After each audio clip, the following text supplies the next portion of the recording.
What's going on, guys? Welcome to another HPLC marketing video. I'm Christian Lombardi. I'm the content creator here at HPLC Marketing, and today we're going to be talking about a very exciting topic for me.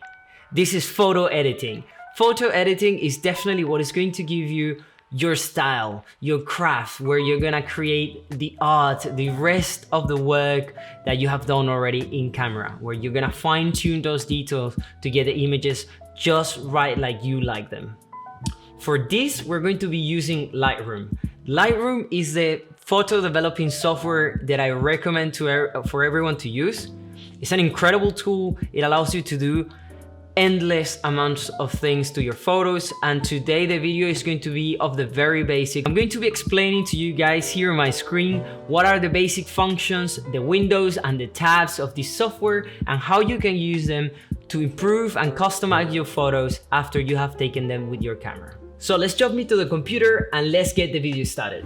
So this is the first window you're going to see when you open your Lightroom software. On the top right corner, you're going to have all the different working spaces that Lightroom offers to you. The first one is called Library. This one is mostly used for you to organize your photos in different folders and different collections, making easy your process of selecting and filtering all your images. The Develop tab is used for editing and fine-tuning those details in your photos, like the contrast, the edit, the saturation, the sharpness, and all the colors that you can modify. I will be showing you that later on. Then you have a map where you can geotag your photos and see the places where you have been taking photos. Literally, you create a map like you can see here in the screen, and you can see all the photos that you have taken everywhere around the world.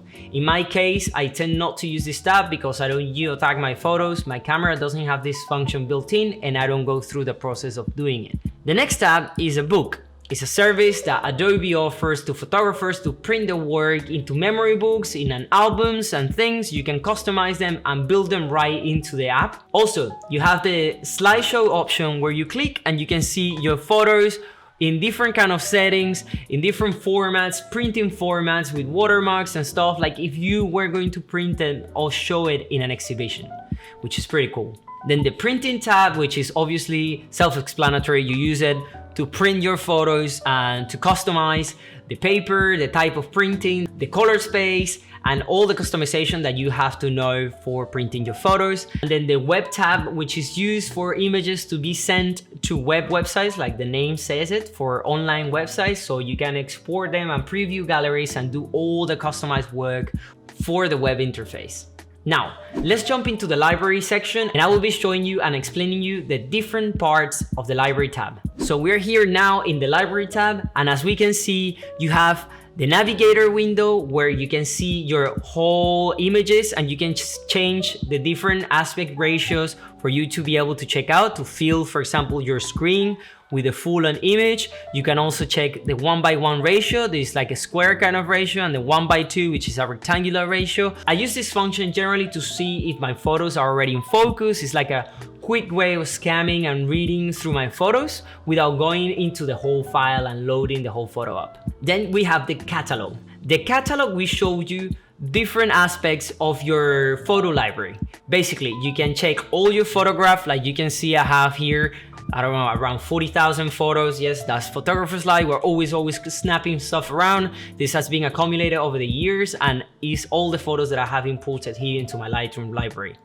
Then you have all the sync photograph. So this is for sync in the cloud. This works for cross-working with other platforms like Lightroom CC, which is a cloud-based photo software that is also offered by Adobe, and you can sync it across multiple devices. Then we have Quick Collection, which is a tab very useful for skimming through photos that you have put of quick and easy access. And then the previous import, which shows you the last photos that you have imported into your photo collection. The folders tab works as a source of organization that connects with the internal hard drives of your computer. Basically, this shows you the organization right inside your hard drives and how your system reads out all the folder selection inside your computer. Here we go for my favorite organization tool into the library are the collections. Collections are like folders where you put inside all your photos. Basically, you create like albums and boxes where you store all your different collections from different trips or shoots.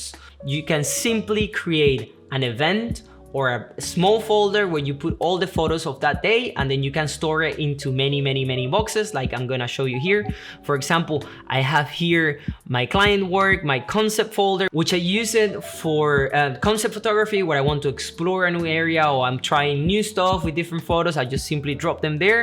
Then the events photography, all the events that I have participated and been part of as a photographer, I just put them there and I store them safely. These boxes are called collection sets. So basically, inside each collection sets, you can put more collection sets or an individual collection. For example, in here, in my trips, I have all the countries that I have visited over the last 2 years, and inside there, I have my photo collections where you can see, for example, here, the United Arab Emirates and the photos that I did for Lost Dudes there.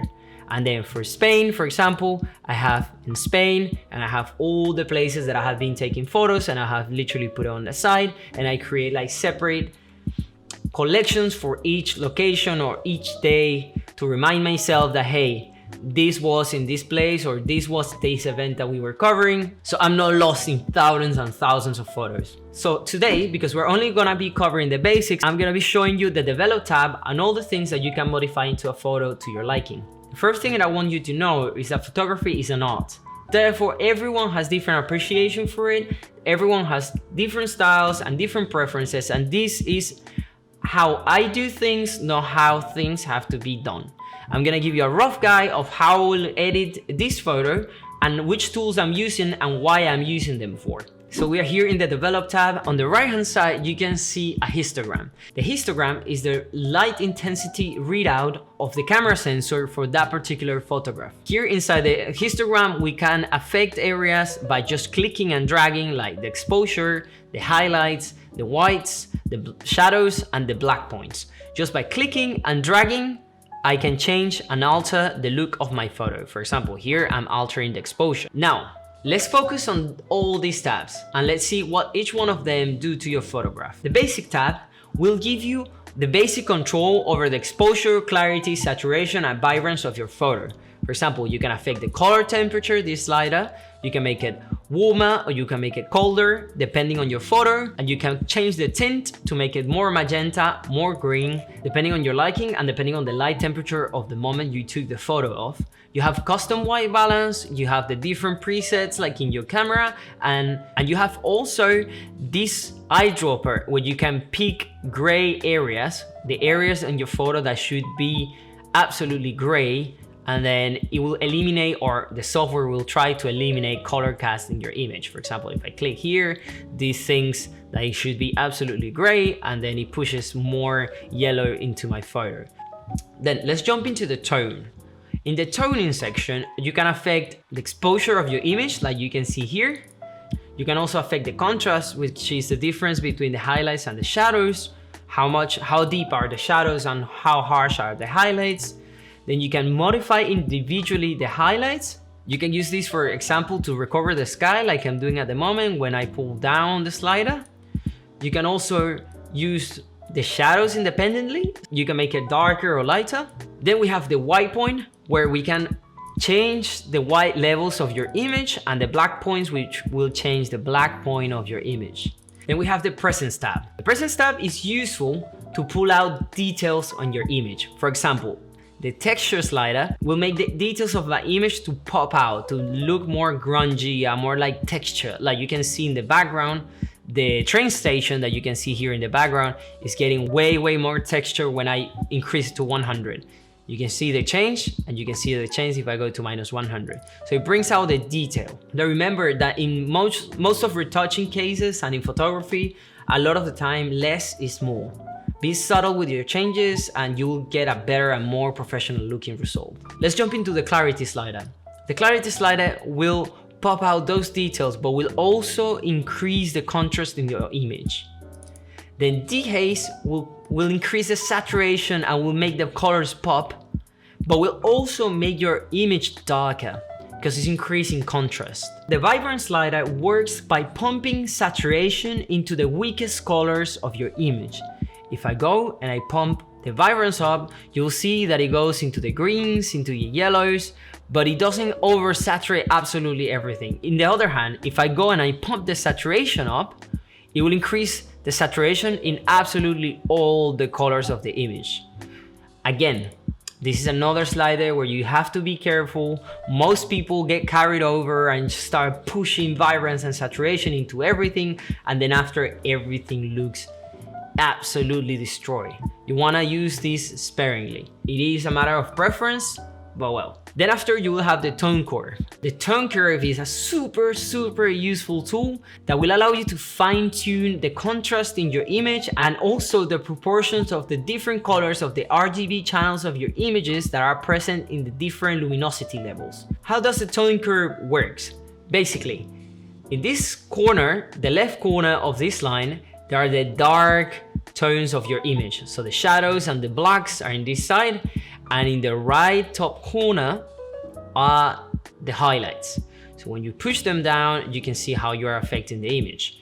This helps you because you can create as many points as you want to control how each one of the luminosity levels are affected by this curve. So for example, if I push down my shadows a little bit and I push up my highlights, I'm increasing the contrast in my image by creating this S-curve kind of shape. If I bring my black levels up, I'm fading those blacks because I'm lifting up my black points. Obviously, don't go overboard, but this is the rough guide of how the S-curve is used. If you want to decrease contrast, you have to do the opposite. You will have to dip the highlights and lift the shadows, and you'll get a less contrasty, more washed out image, as you can see here. And then here in the middle, you'll control the midtones of your image. Let's see, like this, you'll pull the midtones down or you will push the midtones up. So that was the luminosity curve, the RGB curve.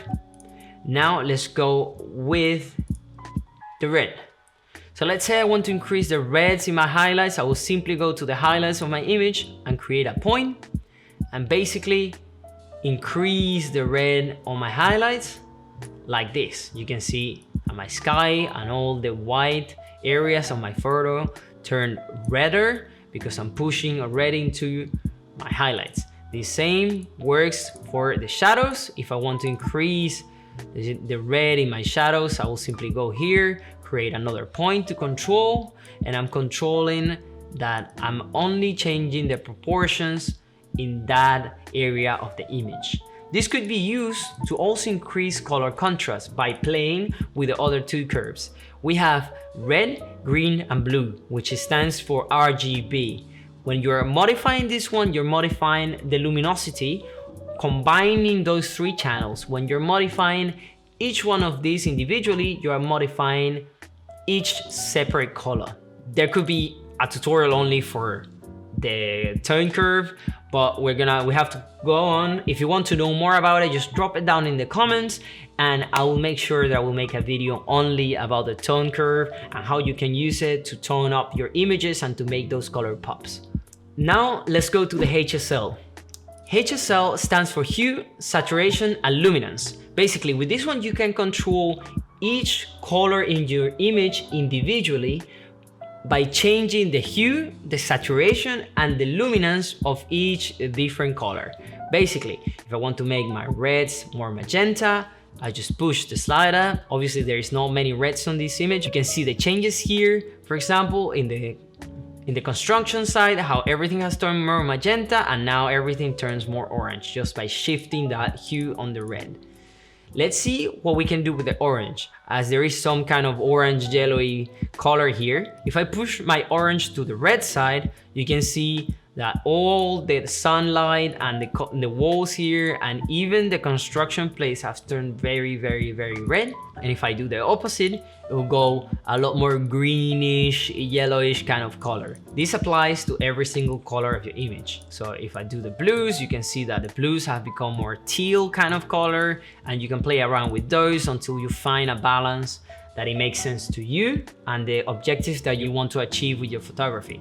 Then saturation, obviously you can control the individual saturation colors. You can reduce everything and leave, I don't know, the blue tones only up. You can do as you please with this. Generally, if you have a very dominant color in your photo that you want to like tone down a little bit, you can maybe, I don't know, go down a little bit with the yellows to make the photo less saturated. It depends on your style and depending on what you want to do, but I recommend you just to play around and see what you feel. Here with the luminance, you will play with the color saturation and the luminosity of each color. Basically, you can see that if I play with the oranges, the train station in the background goes a lot darker, and the lights in the puddle get more saturated and at the same time get darker. You have to bear in mind that every time you play with the luminance, you're going to increase certain level of saturation. So you have to balance it out to not look too crazy, let's say. Then you also have this picker, very interesting here, where you can just pick a color and drag, and the software thinks, okay, he wants to alter the luminance of that specific color. So start shifting the luminance on my greens and my yellows. You can see here. It's very useful when you're like playing around with like skin tones and you don't want to go too extreme, or you have a certain color that you don't know which specific color is. Maybe it's a mix of different channels. You can just select that and then see what the software recommends you to do, basically. It's a very useful tool and not many people uses it. Then the next tab is split toning. Split toning works by infusing color into the different luminance levels of your photos. For example, if you want to introduce a certain color cast in the highlights of your photo, you can go into the highlights, simply select a color in the hue, increase the saturation of that color that you're going to introduce in your image, and Lightroom will automatically map your image to recognize the lightest area and will infuse your image with those tones that you're putting in the hue. You can see here when I shift it around, it puts magenta, it puts green tones, then it goes to the oranges. And by using in combination both the shadows and the highlight split toning, you can get very interesting color combinations that will create kind of a harmonious mix into your photos.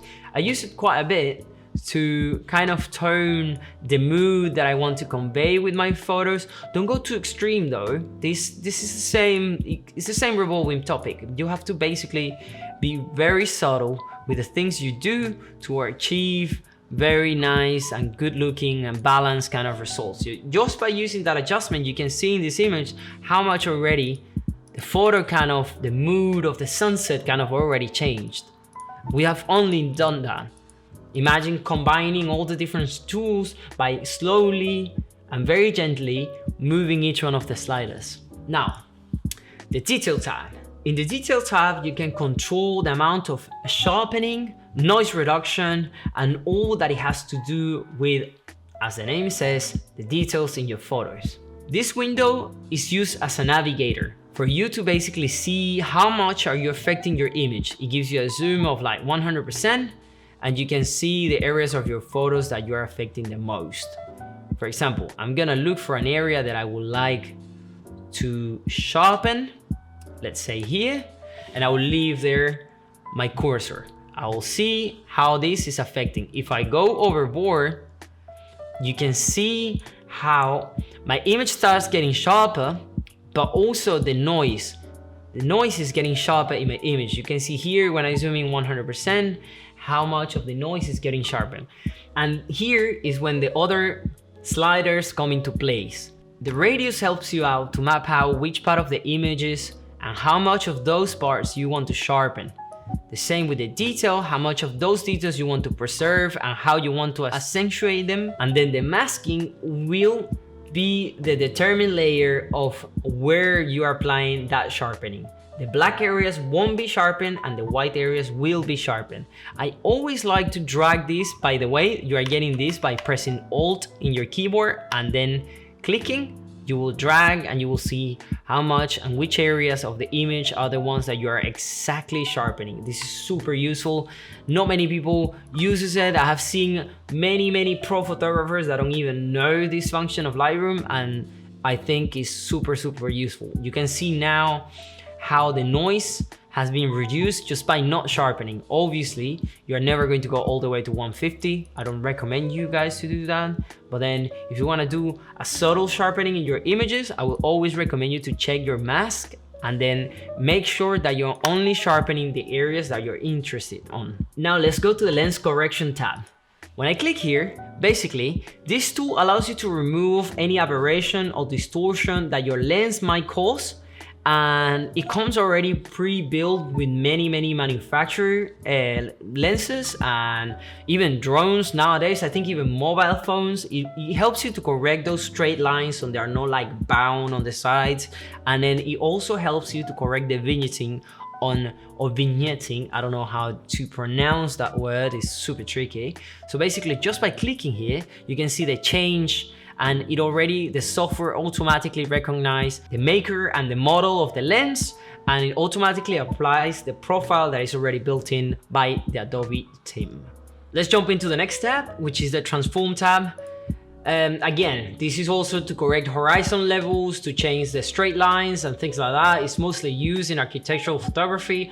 I use it only when I'm doing like real estate photography and things like that. So you can basically stretch the images in different proportions to try to get your lines as straight as possible. I recommend you to play with it. I don't use it too much, but if you happen to need it. Now the effects tab is where you can create a vignette in your images. Basically, you can control and create this black border around your image, and you can control the midpoint, make it more round, more square. You can increase the feather or reduce the feather, which is the transition between that dark vignette to the normal tones of your image. The more feather you have, the easier the transition is. And if you put no feather, you can see that it's literally just a round black circle on your image. Now we have the grain. By increasing the grain, you're increasing the amount of noise in your image. Basically, this can give you like a kind of character, like a kind of mood to your photo, so you can play around with it and see what you like. With the size, you obviously increase the size of the noise. With the amount, you increase the amount of grain in your photo.